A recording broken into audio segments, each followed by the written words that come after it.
everybody. Welcome to Carpools and Cannulas, episode 8. We're going to talk about the eye edit, and I'm going to wait for Dr. Greer to join us. But my dog is here with me now, so that's nice.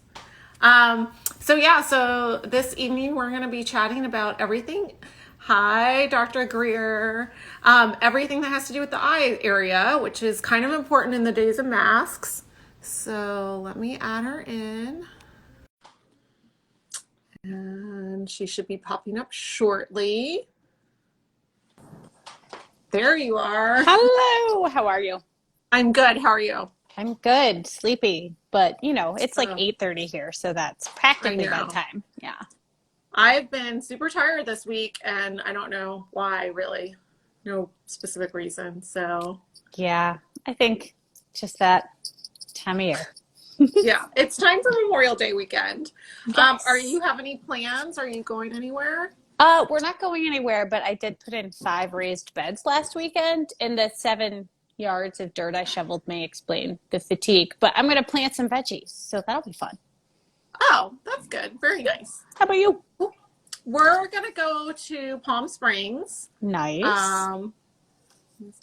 So for the weekend, just to go do something. We're getting a little, VRBO, taking my 3 daughters, a couple extra daughters, a couple extra kids, and then somebody says there's no sound, but hopefully they can hear. Yeah, well, if I can hear you and you can hear me, there's definitely sound somewhere. So maybe, are you muted, Amora? It's possible. So anyway, so that's where we're going to go for the weekend. So it'll be fun. It's Nice. hot. It's like 100 degrees there right now. So Wow. It's we opened our pool a little early this year and we swam all last weekend, but this weekend is supposed to be 55 and rainy. So Yay, Cleveland. Yeah, it's nice here, but it's going to be much hotter in Palm Springs. It's the desert, right? Yeah. So it's just introducing our episode 8, and so we're talking about eyes, right? Yeah. So we're going to talk about surgery, non-surgery, all sorts mm-hmm. of things. Yeah. So what's your most popular eye procedure?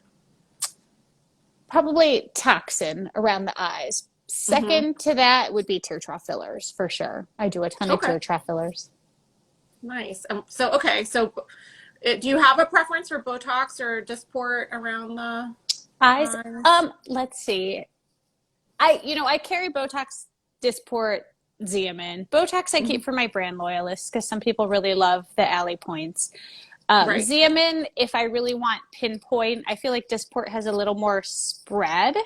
Okay. It's like drawing with a little bit wider marker maybe versus a fine tip, but I have probably an equal number of people using Xeomin and Dysport. I've been using Dysport myself lately. I like it. It kicks in fast. How about you? It does kick in fast. Yes, I would say the overwhelming majority of my patients are Botox users. But I do Dysport, and because of that kind of diffusion that people talk about, I tend not to use it in the forehead, but it's really nice around the eyes. And I know people who swear by the Dr. Taylor, who office shares with me. She will do sometimes Dysport around the eyes and Botox to glabella and forehead and mix and match. No kidding. And then you can play off people's point systems because you can get Aspire points for Dysport. Yeah. So you can get 2 coupons and get maybe an alley coupon. My patients are usually a little more straightforward than that, and they just want to get it done. Yeah. But that spreadability does actually work in your favor for around the eyes, and I think that's a nice option. I use it in the forehead too. I just keep it a little higher so you don't drop that. Yeah. I've never had an issue with it in the forehead, but I do know some people are, pro Botox to the forehead because of that. And I don't have Xeomin, so I can't really speak to that. It's nice. It's similar to Botox, truly.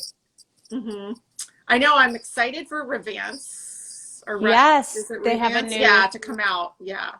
So we'll see how that changes the market. They've been very hush-hush about details, but I think it's supposed to be pretty long lasting. So right. I'm curious to try 6 months. That would be amazing. I also have patients, my sisters does this. And thanks, Erin. We both Erin, do you're have like a lot wait. of lid show. I Yeah.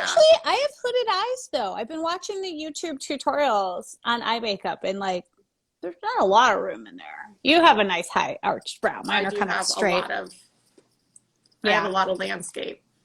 So I was talking about the Botox to the eyes.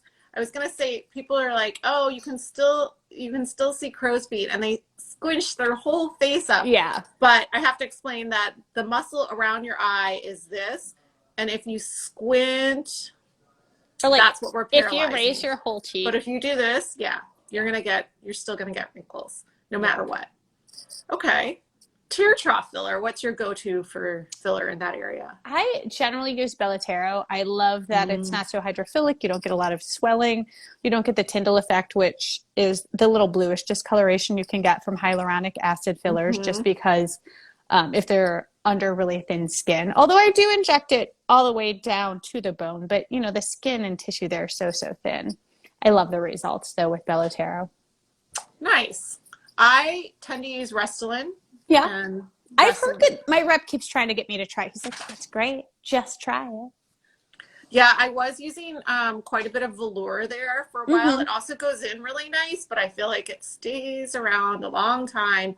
And if they have any, like sometimes it just, you get some post-inflammatory reactions. I haven't had one personally, but I felt the more I started hearing about it, I didn't want to like end up in that.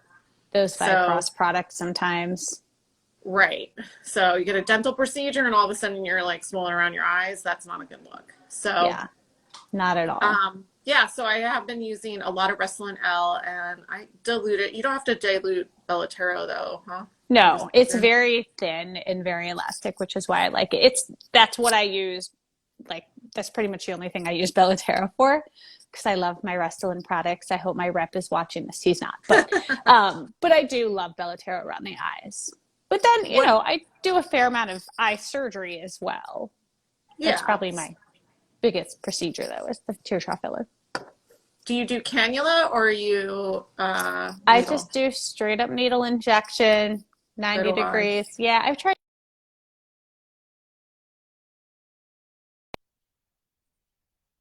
Absolutely don't want that. Yeah.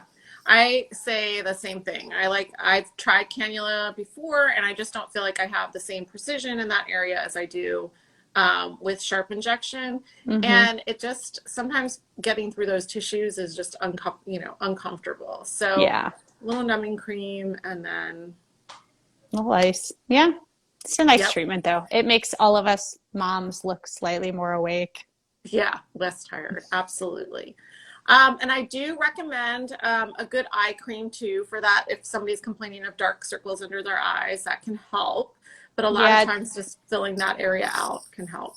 Yeah, but that skin gets so dry so easily. Now that I'm 40, I do use eye cream fairly regularly because otherwise it just looks kind of creepy and crinkly, and it helps. And I'm betting we both use the Illumini. Yes. Yeah, I love it. So they have one that has retinol in it, right? But I don't use that one. It's too wet. Yeah, they do. Actually, I use the regular retinol right up to my lower eyelid. Yeah. And then throw on the Illumini afterward. It's nice. Yeah. I do like the Illumini.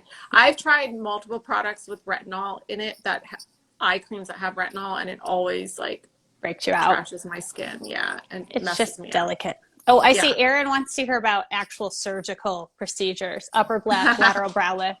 Erin, you always like lead us into the next topic. I feel like you guys have prepped beforehand. She's my hype woman. I know, she's good. I gotta say, I love the lateral brow lift. I learned about it in like a group discussion and read the paper, and I'm like, this is nice.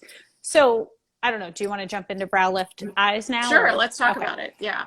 So brow lift, there's a couple different kinds. I was trained with either you do the pretracheal incision right in front of the hairline, or you do the full coronal. So that's an ear-to-ear incision. We never did endobrow, which is just small little incisions, and you're basically taking out the muscle. So for me, it was either like big open brow or big open brow, which it's a kind of a pain in the butt surgery, and the results aren't dramatic. Yeah. Usually. I mean, they're like a subtle improvement. Right. Yeah, I didn't train with those. We did the endo brow, but those I feel like are sometimes a subtle result as well. So Yeah. I mean, because with it's that, you're getting some lift, right? Because you put in anchors. right. But But you're just yeah, moving the skin back a little bit and exactly. And you know, removing the corrugator muscles. And right. so the lateral brow, oh, hype woman on your business cards, Erin. Yes. So the lateral brow is just, it's just right here. It's just over the eyebrows. And it just gives that little, see, I need one. Maybe I'll come see you You and do not. you can give me, I just need an arch like that. Erin's right. But it's nice because it's a much simpler surgery and it gives pretty much the same amount of improvement in easier recovery. Yeah, and so do you do those under general or local? I will do them under local if patients prefer, but there's so much vascularity there, it can get a little sketchy sometimes. I usually prefer general just for that reason. So Hmm. many big veins in the scalp. I know Erin wants me to do hers, so we'll see. Maybe we'll film it. Erin, we can all come out. We can get them together. There we go. Do- Hey, my Revance rep just joined. You missed us talking about your new toxin, Kirsten. We're excited to hear more That's and learn right. about it. She's not allowed to respond or comment, I think, company policy, but I see her, so hi. Yeah. Um, yeah, so I think that what do you do if somebody has more of a medial brow issue, or is it almost always lateral? I think most people can get away with Yeah. lateral. Yeah. Very Well, few people really, have that. if you carry that lateral brow to here, you can You can still, pretty much get what you yeah. need. Yeah. Yeah. And for people who don't realize this, the brow is kind of the foundational element when you're looking at the forehead upper lid. Because if your brows have dropped and you do an upper bluff, you can just pull them down farther. It's not Hmm. good. Um, so you've got to, I love reading Erin's comments. Half of these things are me going, yes, twinsies. And we're both brunettes too. But yeah, if you don't set the position of the brow before you take off the excess skin on the eyelid, Right. it just, you look the same afterward. Yeah, I agree. Although, yeah, and then brow position though, I did see somebody in consultation who had a brow lift somewhere else, and it was direct. So just at the eyebrow incision, which I don't do. I mean, I'm I not. I just don't either. whatever. Oh, So you have small people running too. Well, I kids. feel like that sebaceous Yeah. skin, sometimes those scars can indent a little bit, and I don't love that. Mm-hmm. Definitely. But it wasn't a man, and so they did just do lateral brow, and it looked very Arched. feminizing. So Yeah. I know we talked about male plastic surgery last week, but yeah, I think you have to be careful. There is definitely a ideal for women and an ideal for men, and they're not the same. Otherwise, you get No. feminized looking men, and it just the average person doesn't know what it is. They just think it looks weird. Right. So See, I have a very masculine brow. See, it's very straight. yeah, it's very straight. It's okay. I will probably need a brow lift someday. But guys are the one exception where sometimes I won't do a brow lift. Right. Oftentimes brow lifts in guys are tricky too because there's not always good hair There's to nowhere cover, to no hair. offense. Right. But you can also leave a little bit more skin and it just makes them look awake and not Right. so sleepy. Yes.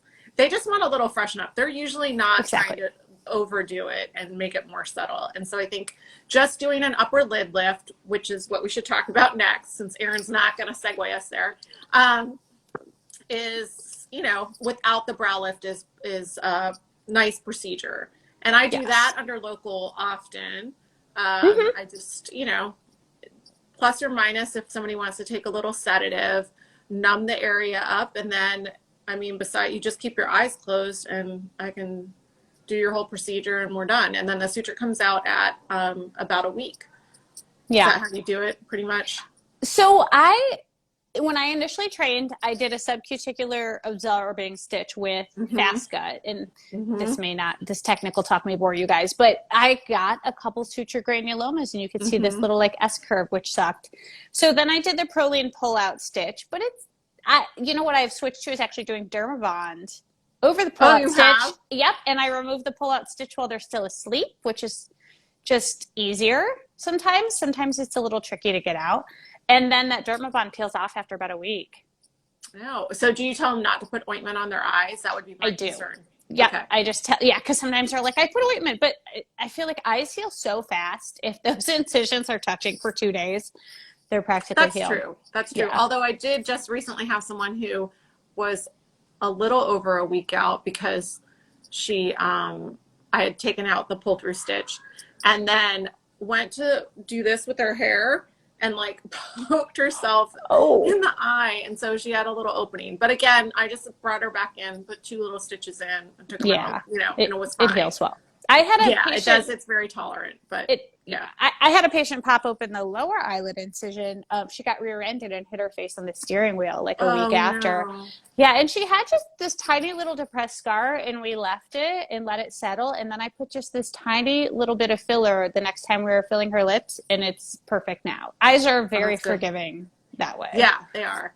Yeah, so and she's also what about upper lids? Okay, so I'm gonna have to like level up and try the Dermabond. I will put Dermabond on there, but I still do the Yeah, pull through, pull out. which sometimes it comes out magically and sometimes you're pulling.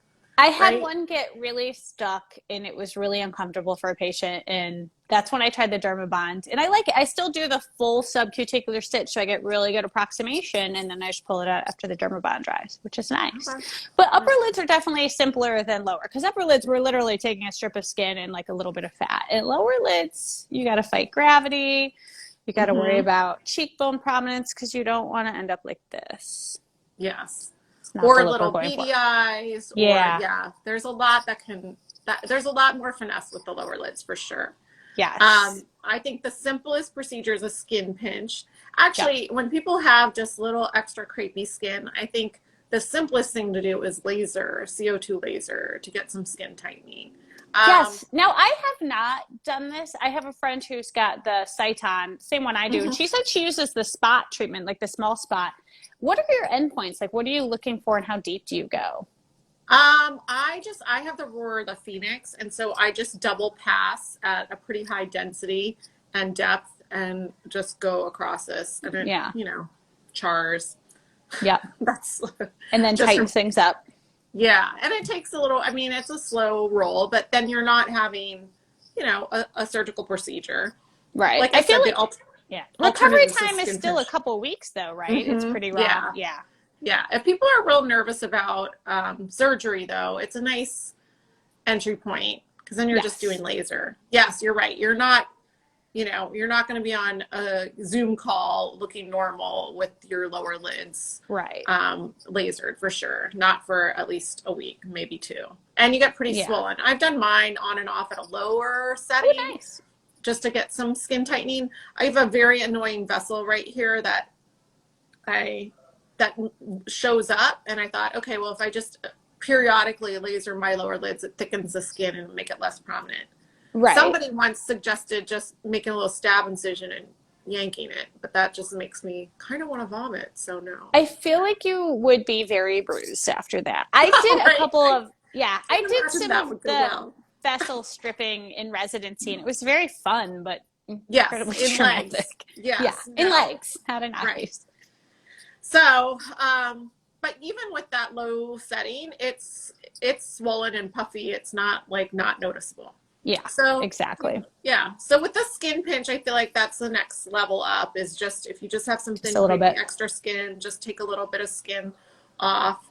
And then the most, other common things that people complain about are the tear troughs and then bags under their eyes, right? Those are the two. So then you're either removing fat or adjusting fat, and that's a little more invasive. You're a little more swollen afterward. Mm-hmm.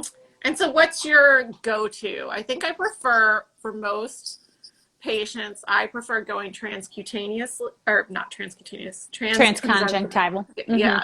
Yeah. So that's, for all of you non-doctors, it's an incision in the lid. And that is what I do most of the time, just to remove fat. But if you have like this really deep groove here and your eyelid is inset on the back of your cheekbone, releasing that makes a nice difference. And that I like to do through a skin approach. I just find it easier.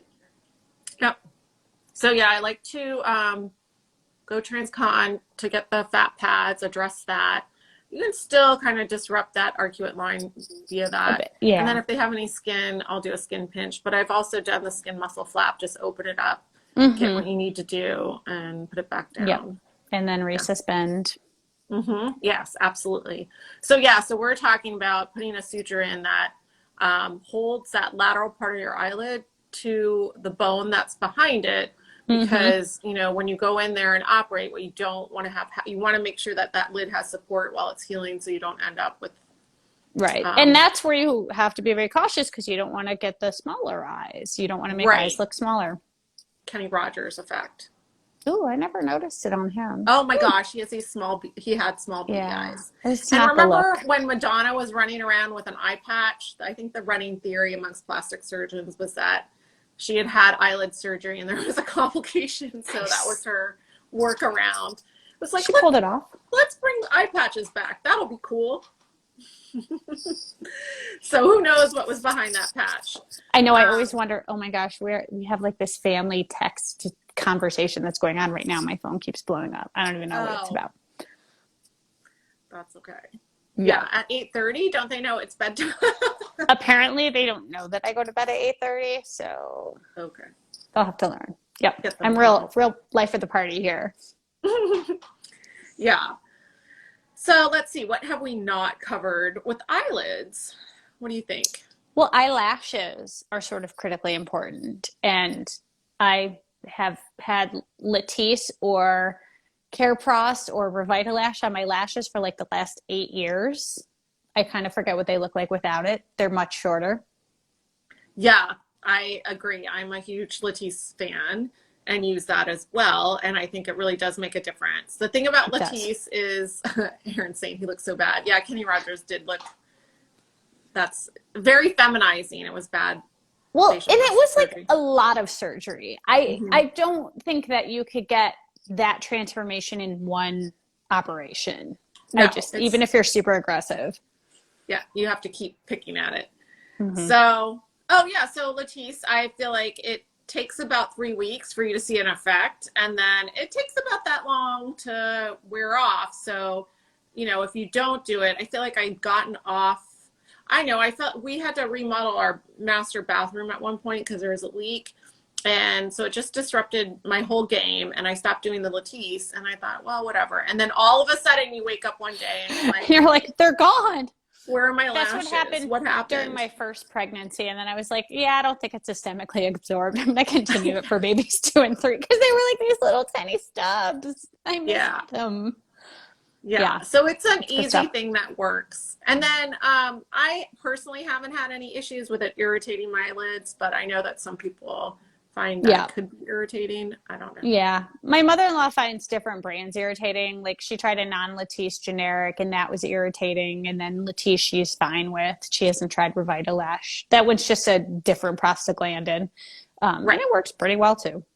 right. I'm sure they all have some conditioning agents too in it to help, Yeah. I right? also like to do my eyebrows because they were getting a little sparse and now I have to trim them. They're like old man. You know the old That- men who have like the crazy yeah, I have a eyebrows? couple of It's those. Yeah, nice. I do wipe off the excess on my brows. There are some spots that are not Latisse resuscitatable though, so I'm probably gonna get my brows microbladed, so we can talk about that in a different session I too. know I've seen some really good microblading. I've seen some less good microblading.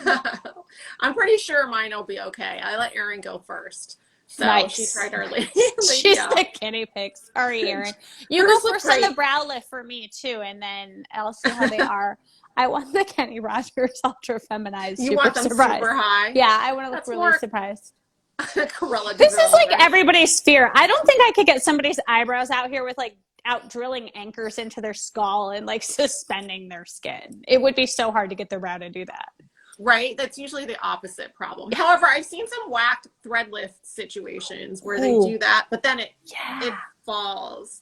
But you're Thread like, lifts are what is just, even I know people ask about them all the time and they like come into vogue and go out of vogue. So basically they're these dissolvable threads that give some lift, but the problem is they don't always, they're not always even and they don't always dissolve at the same rate or you end up with weird bunching.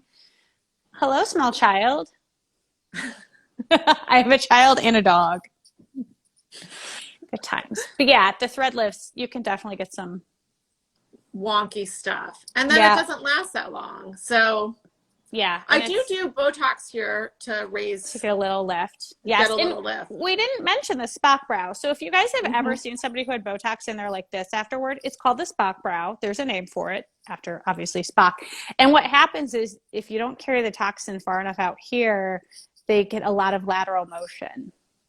Right. And And it so looks that's weird. the only part of your, I know it is a style right now for the eyelid lifts and Oh. the Spock brow. What I tell people is I'd rather laterally lift your brow a little bit. That's more natural looking than paralyzing the central part of your forehead so that when you move it, it comes up. But I feel Yeah. like Gigi Hadid might have popularized that amongst young people on Instagram. So, yeah.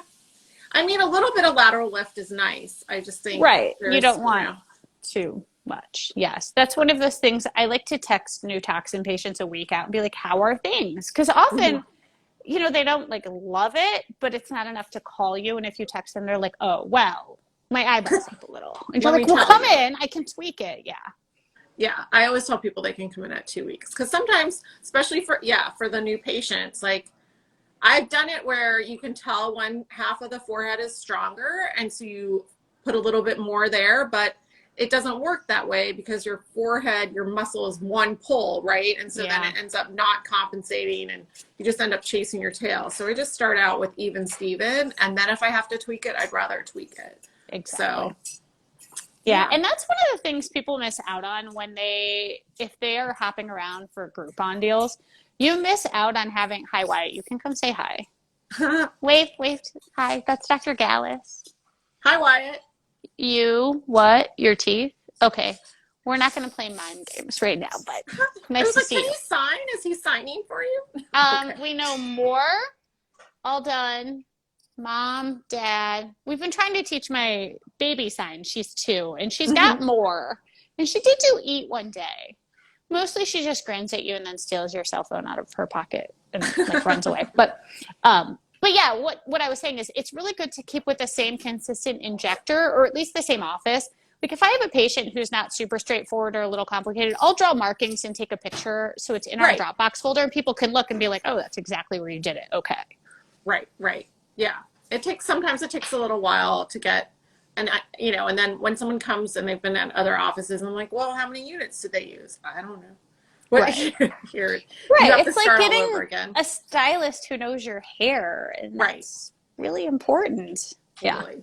Yeah, I mean, we have patients who will only see my nurse injector Val because she knows their forehead, and we have patients who will only see me, and I respect that. They get consistent results. Yeah, I agree. All right. Well, I think it's time to wrap it up. We should decide what we're going to talk about next time. I know, and then we forget, which is sort of hilarious. I know. And then I'm like, what did we agree to talk about? Yeah, maybe we should talk about crepey neck skin. Did we talk about that yet? Yeah, we should talk about that. Because I always have people ask about that, and there's so many surgical, non-surgical, injectable, dilute radius, things like that we can talk about that experience. Yeah, you know where I actually learned about that was watching Real Housewives of dilute radius. Yeah, I think it was Orange County because it was Lisa Vanderpump was getting it, and I'm like, what? Who puts radius in the neck? What is this? That's where I learned things. It's from television and Facebook. So yeah, so let's talk neck things, and I'll host in say 2 weeks unless one of us has a meeting. Sounds good. All right. Awesome. Good to talk I will to see you Have soon. a great evening. You too. Bye.